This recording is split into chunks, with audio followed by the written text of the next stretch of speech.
Assalamualaikum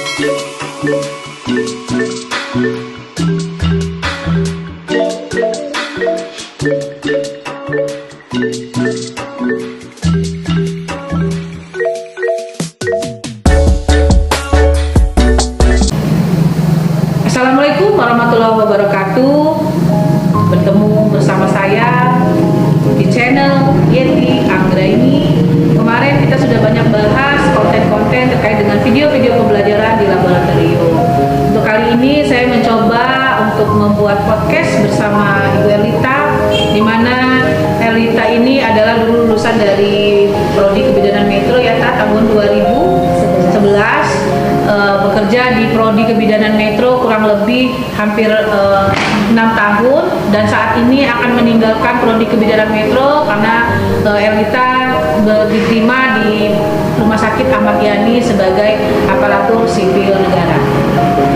Ya, di sini Ibu mau tanya sebelumnya selamat ya sudah terima PNS yang mana berapa kali kalau bisa boleh cerita nih kira-kira apakah ini untuk yang pertama langsung goal atau bagaimana? Enggak Bu, jadi ini adalah daftaran saya yang kelima.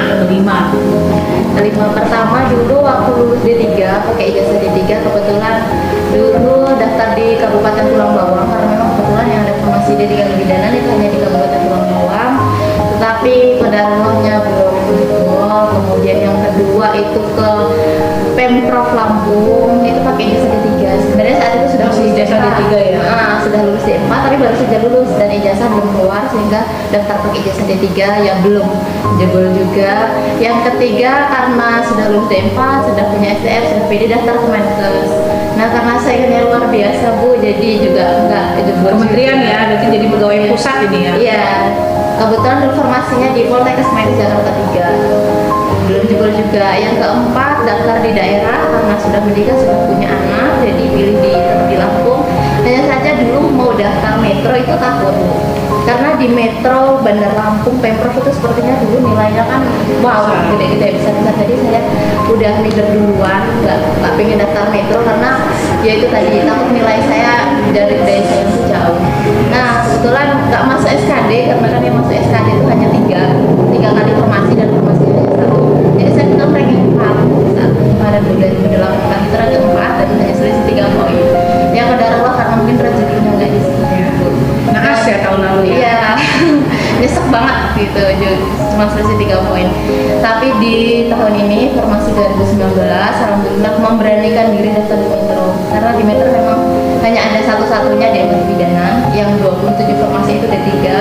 Memberanikan diri untuk daftar metro karena sudah kepepet, nggak punya pilihan lagi. Ada suami kerja di sini, rumah di sini, ada anak juga, jadi berat kalau saya harus mengambil formasi di daerah lain karena berhubung dengan tempat tinggal dan lain-lain. Jadilah saya daftar memberanikan diri di metro. Kebetulan formasi di Rumah Sakit Ahmad Yani, dan alhamdulillah ya mungkin karena rezekinya memang di metro, jadi ya Allah kabulkan doa itu di metro. Ada nggak sih pemikiran, aduh ini kayaknya nggak bakal lulus lagi nih, artinya sudah underestimate mau daftar PNS lagi, atau kamu pikir mau nih saat tahun ini kan terimanya di metro nih ya, kamu pikir wah jelas nih KKN, korupsi, nepotisme, jangan-jangan sudah punya jatah orang, apalagi sekarang memang yang Ibu lihat itu untuk pendaftaran PNS itu udah diplot-plot, ini cuma nerima segini, apalagi Ahmad Yani hanya nerima satu gitu kan, pasti ada lah pemikiran kamu, udahlah bismillah, atau merasa gimana gitu.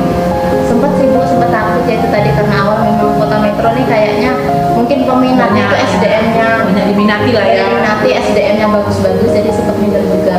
Pas aku lihat pendaftaran tuh kalau nggak salah ada sekitar 60 orang dan 60 orang, tapi ya pada waktu itu tadi ya mungkin karena Allah sudah, oh ini rezeki kamu di metro gitu, Allah banyak menggagalkan saingan-saingan saya lewat STM, karena kebetulan STM saya D4, STM sudah D4. Teman-teman saingan saya itu banyak yang STM masih D3, dan itu BKD nggak menyetujui, jadi mereka menggagalkan yang STM itu D3. Jadi dari situ sudah banyak berkurang saingan saya, dan ya alhamdulillah ya Allah kasih rezeki di situ Bu, masuk 3 besar, dan ya alhamdulillah sampai. Ada persiapan khusus nggak kemarin? Persiapan khusus yang pastinya belajar, karena kalau di yang pendaftaran 1, 2, 3 ini saya belajarnya hanya sekilas-sekilas aja, paling 1-2 hari menjelang tes saya baru belajar, baru baca-baca.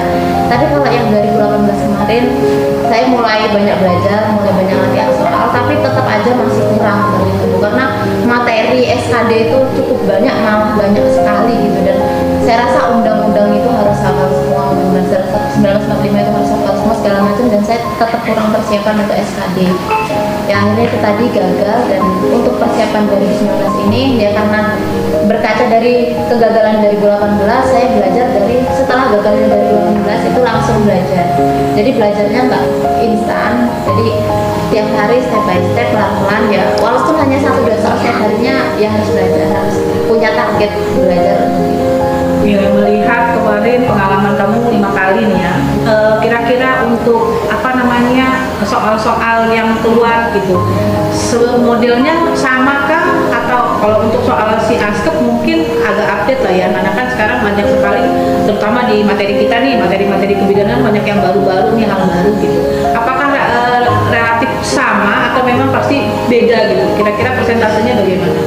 Kalau secara tingkat kesulitan sih naiknya tuh sedikit-sedikit, artinya nggak beda jauh dari tahun-tahun sebelumnya. Hanya saja kan kebanyakan kan materi undang-undang 1945 ini kan undang-undang zaman dulu ya, dari dulu sama gitu. Jadi kita tinggal menghafal. Kemudian materi Pancasila, kalau Pancasila ini materinya penerapan.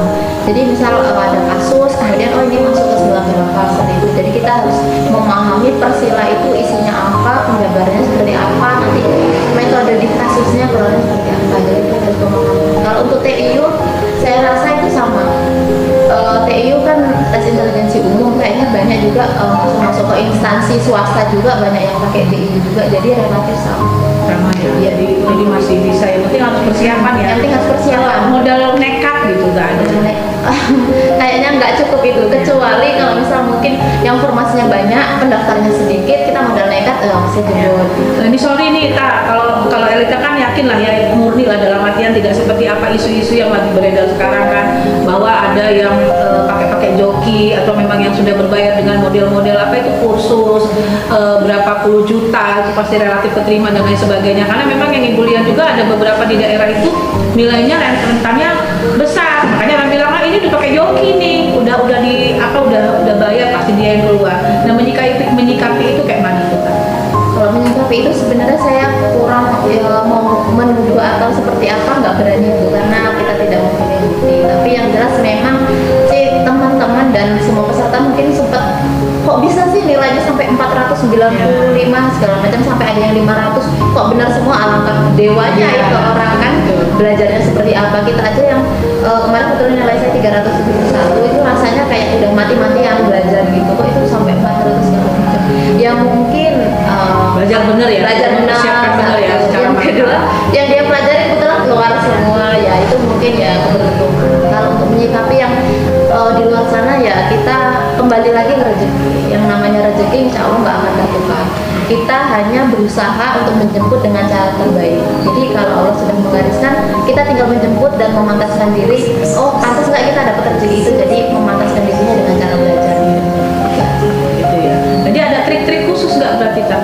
Trik khusus kalau saya belajarnya tuh dari SKD itu pertama saya belajar TIU, karena TIU itu kan bukan materi hafalan, itu materi pemahaman, banyak matematika juga. Jadi itu yang harus kita pahami, kita banyak latihan soal.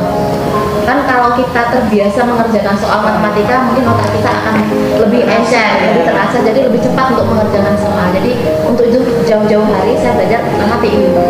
Yang kedua TKP, karena TKP butuh penalaran dan apa ya, kita harus mendalami benar-benar itu kasus seperti apa, karena kan poinnya 5, 4, 3, 2, 1. Kita harus, itu nilai grade yang paling tinggi TKP, jadi kita harus benar-benar paham dengan kasus dan kita harus pinter mana nih yang mau kita pilih, karena kita mengerjakan soal TKP itu bukan berdasarkan hati nurani kita, tapi berdasarkan apa yang dimau oleh si pembuat soal gitu. Jadi jangan melulu mengikuti hati kita, karena belum tentu apa yang kita pengen itu yang diinginkan oleh si pembuat soal, karena kan mereka jelas saya mencari pegawai yang tipenya seperti ini nih, jadi kita harus mengikuti si pembuat soal itu tadi.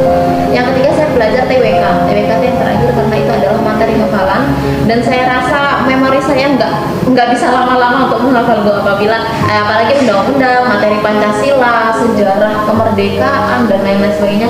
Kayaknya saya nggak mampu untuk menghafal terlalu lama gitu. Jadi kalau untuk TWK saya belajarnya mungkin sebulan sebelum tes baru saya mulai dibaca-baca gitu ya.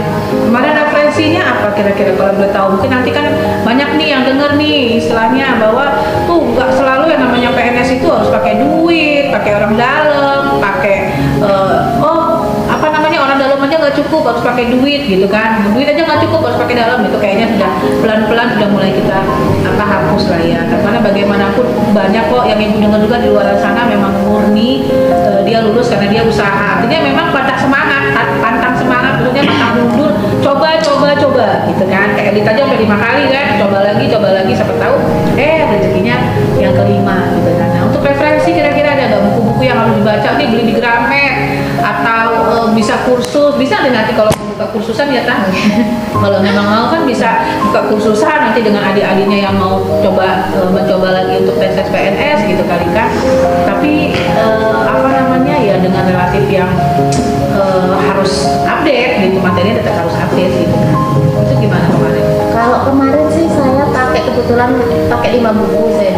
Kalau untuk judul pastinya saya kurang paham. Yang jelas buku persiapan uji PNS saya beli dari beberapa penerbit. Jadi biar soalnya nggak sama beberapa penerbit dan tahunnya pun ada yang tahun 2018 karena memang itu saya beli waktu persiapan 2018. Yang 2019 ini kebetulan saya beli sendiri satu, dibelikan ke kayu satu, dibeliin sepupu satu. Jadi saya total punya 5 buku persiapan SKD. Iya, jadi yang itu soal di sana ya. Soal di sana saya lalang semua, saya kerjakan. Habis tuntas semua itu. Habis, luar biasa. Belajarnya itu latihan soalnya dari situ. Kalau saya menemukan kesulitan, biasanya saya cari di YouTube aja Bu. Karena udah banyak kan teman-teman yang sudah berhasil duluan upload soal-soal itu saya pelajari kan, itu bisa sambil tiduran, bisa sambil kita santai gitu. Kalau belajar kan kayaknya harus di depan meja. Apalagi ada anak ya yang bersulit kan di rumah, nggak mungkin lah itu memang harus disiasati benar. Iya. Gitu kan, ya. Nah jadi Tah kira-kira apa nih kamu pesan nih sama teman-teman istilahnya adik-adik atau siapapun di luar sana yang pengen coba tes PNS supaya dia tidak merasa bahwa PNS itu udah jatah orang, harus punya duit, harus punya dekeng gitu. Karena aku juga dulu PNS zaman saya dulu juga saya nggak pakai duit, pakai duit fotokopi, transport gitu ya. Tapi dibilang nyogok aku segala macam ya alhamdulillah saya dianggap orang tua saya mampu gitu kan. Tapi ya insya Allah dan saya nggak ada pakai duit gitu loh, sama seperti Elita bilang. Apalagi dulu nggak kayak sekarang modelnya. Kalau dulu saya masih bisa tes kemana-mana, tes yang daerah aja nggak jebol, apalagi tes pusat kan gitu, nomornya udah saya buat tuh kemana, kapan ditelepon, itu rezeki saya. Berarti memang semua artinya tetap kita usaha, mintanya sama yang di atas, bukan mintain sama siapa, apalagi sama Mbak Dukun ya. Itu kayaknya nggak mungkin banget. Jadi kira-kira apa nih Tah, kamu kasih deh semangat buat yang di luar sana supaya tetap semangat, jangan patah semangat gitu kan, harus terus berusaha. Ya buat teman-teman pejuang CPNS yang belum beruntung, artinya mungkin ada di antara teman-teman saya sudah melakukan semua nih apa yang saya bilang, kita bilang saya udah lakukan semua, udah belajar, udah les bahkan Ibu ya kan, ada juga yang les jutaan gitu ya. Tapi belum jebol juga, apa rahasianya gitu. Kalau saya sih nggak ada rahasia khusus, hanya rahasianya itu tadi belajar terus, kemudian doa, yang pasti doa, karena kan pemilik alam semesta jagat raya itu Allah. Alangkah kecilnya hanya mengabulkan saya mau minta PNS ya Allah, alangkah kecilnya bagi Allah gitu. Dan tugas kita ya hanya meminta dan berusaha memataskan diri dan meraihnya dengan cara apa yang mendekat kepadanya. Itu yang paling utama ya, kunci keberhasilan ya. Yang pasti dari ridho juga, dari ridho suami, kalau saya buat ridho orang tua, minta anak, kemudian teman-teman kerja juga. Jadi semuanya dimintakan doa. Kita nggak tahu doa dari mana yang dikabulkan sama Allah. Jadi minta doa ke orang sebanyak banyak. Terus Tah, ini kan udah terakhir hari nih yang ada di prodi ini. Tadi kurang lebih kamu udah 6 tahun kan. Apa yang bisa kamu ambil pembelajaran deh selama kamu istilah kata menjadi PNP di prodi ini? Apalagi seringnya berinteraksinya sama ibu kan, yang notabene kita berkecimpung di dunia akademik kan, istilahnya kamu nanti di PNS dengan dunia yang berbeda gitu kan. Satu kamu di akademik berkaitan dengan pendidikan, yang di sana kamu murni klinis banget gitu kan, mesti harus di dalam ruangan, langsung terjun menolong pasien dan lain sebagainya. Itu seperti apa menyikapinya? Kalau untuk sebenarnya balik ke belakang, kalau yang 1 tahun 4 bulan itu setengah di pendidikan, setengah di klinis. Jadi 50-50, karena kan di sini waktu itu hanya kalau ada bimbingan baru ke kampus, kalau nggak ada ya udah berarti saya di dunia klinik. Dan kalau total di kliniknya 3 tahun di klinik. Ya sedikit banyak saya grogi mau masuk rumah sakit, tentu saja grogi karena kan selama 5 tahun nih tangan nggak Megangnya komputer ya? Iya, megangnya di depan laptop, kemudian nolong partai sudah bentuk pantong gitu kan. Jadi wah ya benar-benar kaku, apalagi di masa covid seperti ini, jelas ini sesuatu yang apa ya, deg-degan gitu. Tapi hikmah yang diambil ketika sudah 6 tahun lebih berada di dunia pendidikan ya tentunya untuk update secara keilmuan, alhamdulillah bertambah, update terus masa keilmuan, walaupun sebatas teori, kalau prakteknya kan belum pernah mencoba langsung gitu seperti apa. Jadi hikmahnya adalah secara teori alhamdulillah mengerti. Yang kedua, mengerti dunia perakademikan, karena dulu rasanya jadi mahasiswa kok untuk masalah jadwal aja kadang-kadang diubah-ubah, kok jadwalnya begini-begini, ternyata di dalam proses itu tuh wah luar biasa. Sepanengnya orang yang membuat jadwal, kita juga jadi mahasiswa, kok saya di sini, kok saya ditempatkan di sini, tuh kadang-kadang merasa protes gitu, pengennya enggak gitu. Tapi ternyata di balik itu semua luar biasa perjuangan para dosen kita, para pembuat jadwal untuk PK itu luar biasa. Jadi sambil hikmahnya perjalanan ini ya tentu nantinya akan berguna juga walaupun di dunia klinis.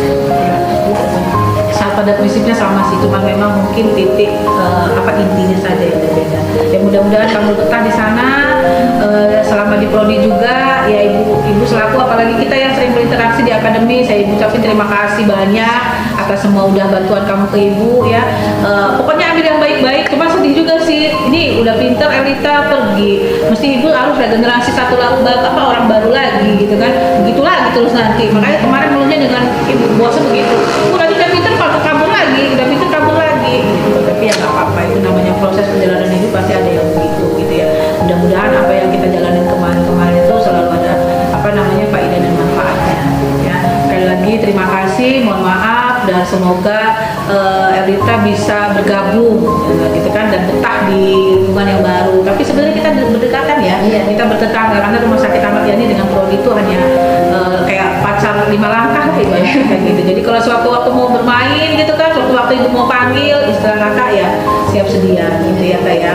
Mudah-mudahan Elita dengan dunia yang baru, perjalanannya pun semuanya lancar. Apapun itu ya memang tadi sepertinya harus disyukuri dan dinikmati. Kita nggak tahu ke depan mau seperti apa ya kan, nggak tahu nanti setelah 2 tahun umpamanya kamu usul sekolah, kamu kuliah, tapi ternyata kamu udah kuliah, udah saya mau pindah ke prodi aja. Nah, kita bisa bertemu lagi kalau kamu memang niatnya mau jadi dosen gitu kan, nggak mau jadi CI gitu.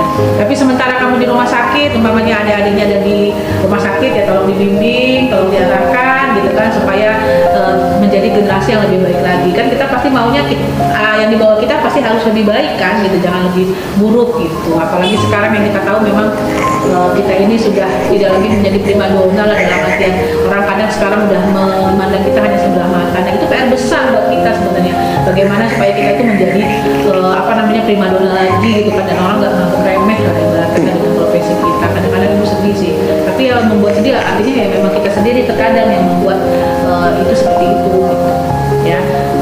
Teman-teman yang membutuhkan soal-soal untuk latihan tes CPNS bisa kunjungi channel YouTube saya ya, BD Elita. Terutama teman-teman bidan dan tenaga kesehatan untuk tes SKB, insya Allah soal-soalnya kemarin juga banyak saya share tentang FL Fit Report, apa yang saya dapat soalnya sudah saya bahas juga tentang soal UKOM juga untuk UKOM bidan khususnya. Channel YouTube Bidan Elita ya. BD Elita. Jangan lupa guys, Bidan Elita.